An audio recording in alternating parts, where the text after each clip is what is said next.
One more illusion that could be demystified is that things appear to be stationary and unchanging when we're in a circuit and an orbit, the Earth itself, within other circuits and orbits.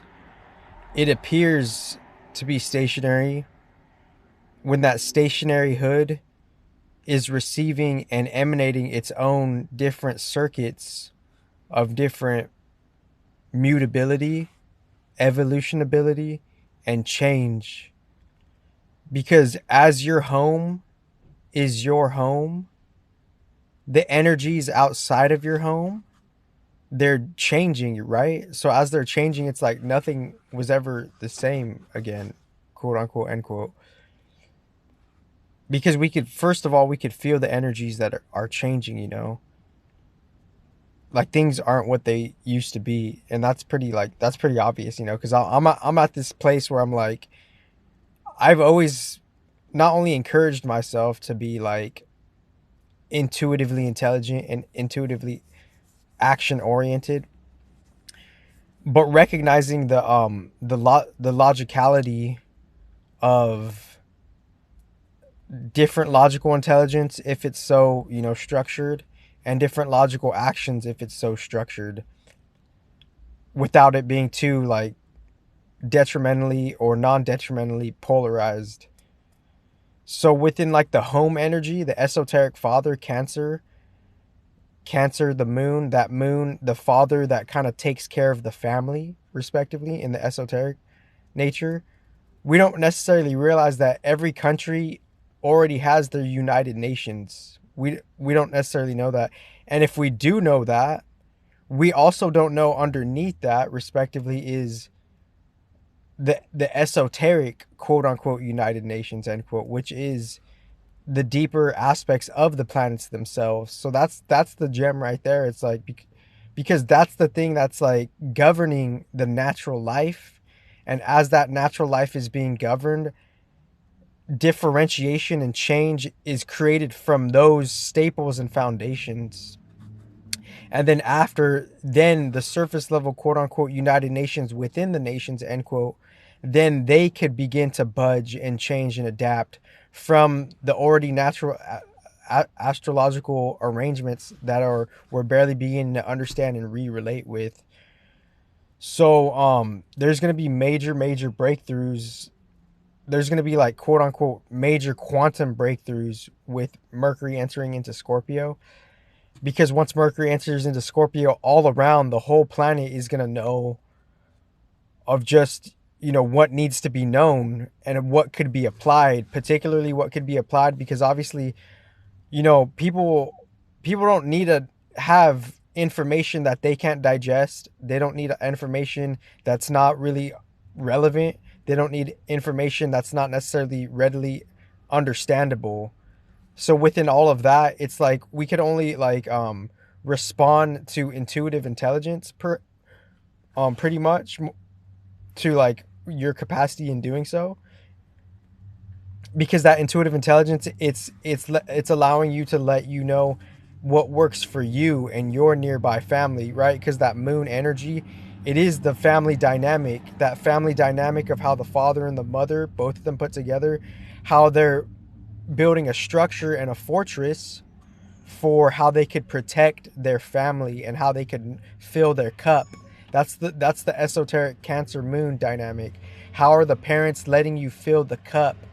The moon and the sun, the esoteric parents, the moon, and how your cup is being filled, and the moon, the esoteric parents symbolized by the moon, is going through different changes throughout the sky, and that's representing the esoteric solar system. And as that's representing the esoteric solar system, everything responds, all the changes outside respond from that in itself. So it's we're keeping up with this intuitive astrology most respectively.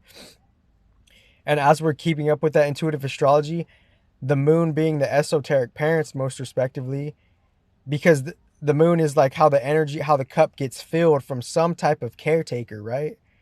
And the caretaker could be debilitated or exalted, and the sun being like the children pretty much, or how the children is like developing their character emotionally and like just everything, mind, body, spiritually and emotionally at the surface level. Particularly, that's the sun. It's mind, body, it's mental, physical, spiritual, emotional. Particularly at the surface level, that's the sun.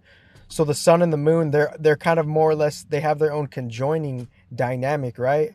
Because the sun is the solar plexus, the moon is the heart chakra, respectively. So within that sun and the moon, they're nearby neighbors as far as their own different contexts of their own energetic epicenter nexus of just their own energy dynamic. So the moon and the sun, they're doing their thing in the nearby orbit to the earth unconscious body. So within the moon, that the esoteric parents, the moon being in Gemini, the esoteric parents are in the moon, this the collective moon is in some type of Gemini circuit relative to the earth and the sun and just all the nearby planets in the nearby orbits that are close towards the earth and the humans, and how the humans receive that impact. The moon being in Gemini and the earth being going from Aries to Taurus, and the sun going from Libra to Scorpio, those spaces, those esoteric seasons and those spaces in space, those seasons are energetically diagrammed, and where we have a chance to reinterpret those places. They're not just zodiacs, they're not just like, they're not just like, titles and labels. They're energies and frequencies of spaces, environments, and domains that we're newly reperceiving, and they've been energetic seasonal environments. And now those seasonal environments, there's different energetic beacons, and those energetic beacons are upholding different significance of of symbolism, and they're just representing something symbolically. Simultaneously, they're having their own energetic function. So as the moon is like, traveling through Gemini right now, and the moon has its own, orbit. um the moon is signifying, how we're filling our cup in like a circuit of Gemini, right? And as that circuit of Gemini is like, being filled, Mercury's like receiving that moon energy, more particularly because it's in Gemini.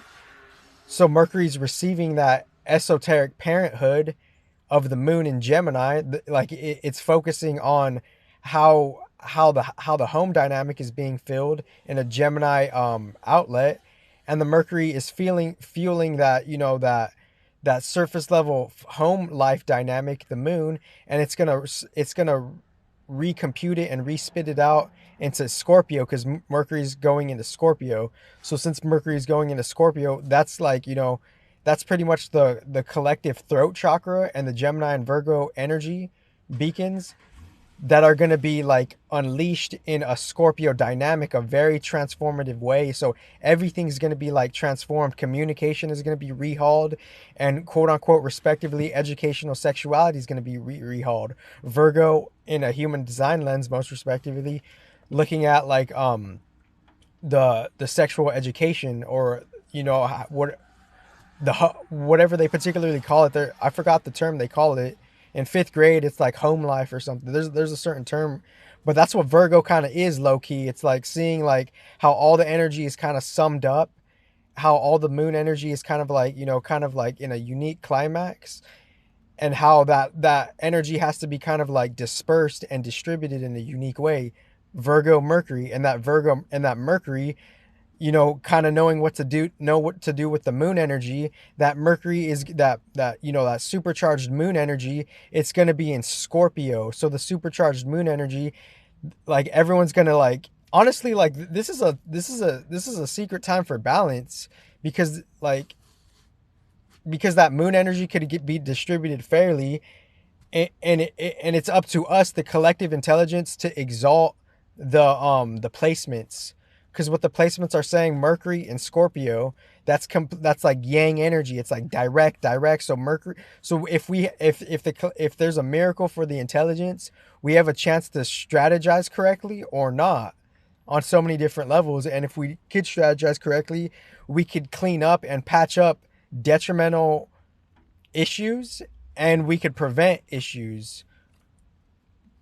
Because Mercury and Scorpio, it's going to highlight the communication and the sexual education, Gemini and Virgo, of just deep transformation.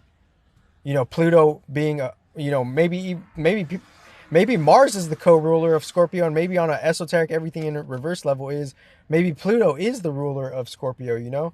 But that's a portion by portion thing, and that's not necessarily that detail doesn't need to be wept over.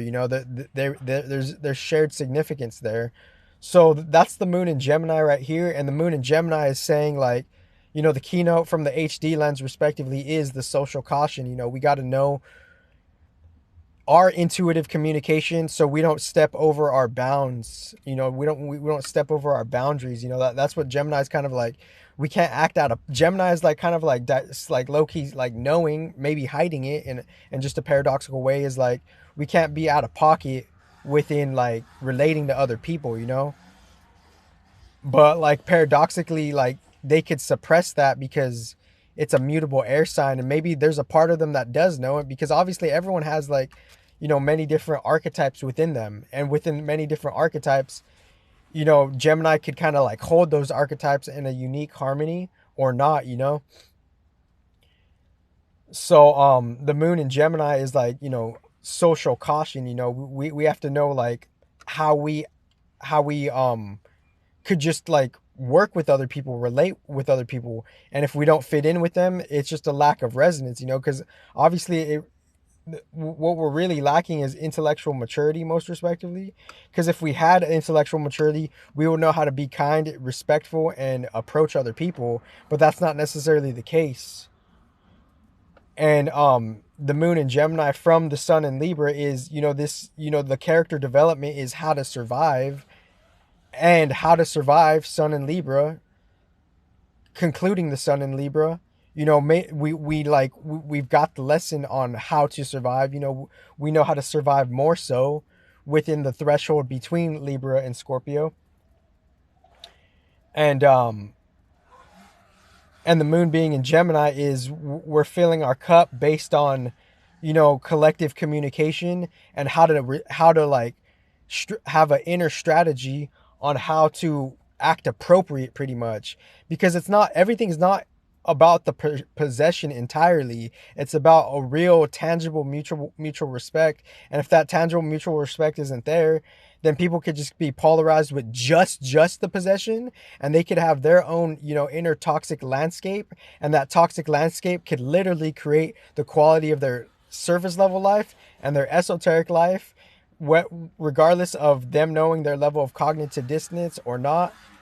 Esoterically, this is the number one esoteric psychology on the underground level, and intelligence. And that's just, and y'all could cringe if y'all want, because the intention and the energy goes beyond just the aesthetic of this, and how it sounds. Because obviously, like, someone could feel some type of way, but you're viewing this for some type of reason, whether it's like leaning towards some toxic manipulative reason, and or not, or some healthy reason. But the thing is, it's like the micro denominations, they can't control the fates.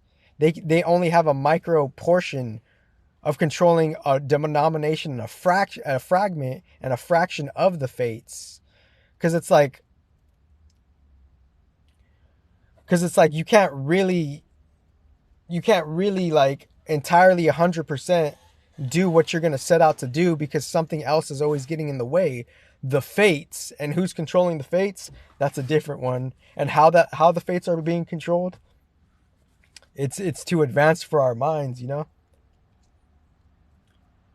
And shout out to just shout out to everybody being reborn. This was moon in Gemini right here.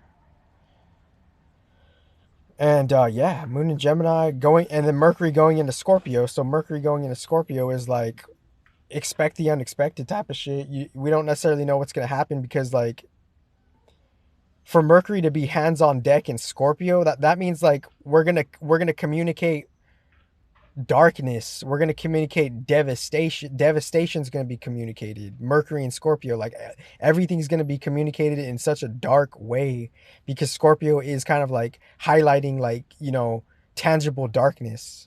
And that tangible darkness could be communicated, and even dark humor and like people using dark humor and people like, even blackmailing could be like a thing, in Mercury and Scorpio.